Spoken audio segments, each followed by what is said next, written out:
All right, so let's start with the big story that we are tracking on WION at this hour, where Russia has announced that more than 10,000 of its troops that it had stationed along the border with Ukraine have finished their month-long drills near Ukraine and are now returning to their permanent base. Now, this, of course, has come at a time when the West has been accusing Moscow of plotting a ground invasion into Ukraine.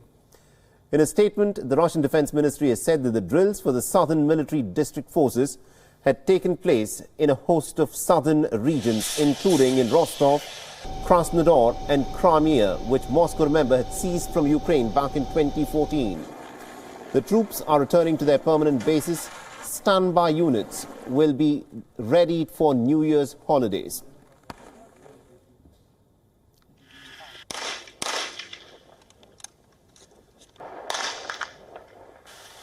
Now remember, Western nations have accused Russia of positioning more than 100,000 troops along the border with Ukraine for a possible invasion that Ukraine has said could be possible as early as next month in January.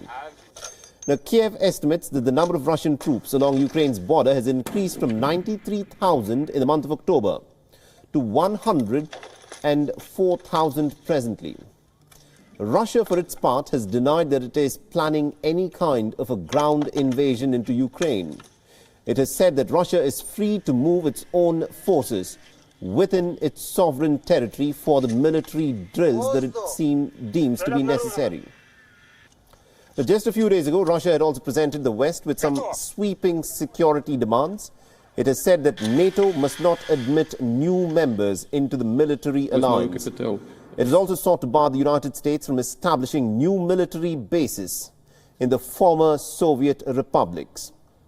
Tensions reached a boiling point on Wednesday. Russian President Vladimir Putin said that the country will take appropriate retaliatory military steps in response to what he has described as the West's very aggressive posturing.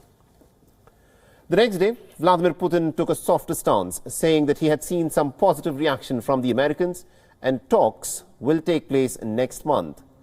A senior Ukrainian national security official also said that there is no risk of an imminent invasion into Ukraine by Russia, despite the fact that almost about 100,000 troops of the Russians are stationed along the border with Ukraine. WION is now available in your country. Download the app now and get all the news on the move.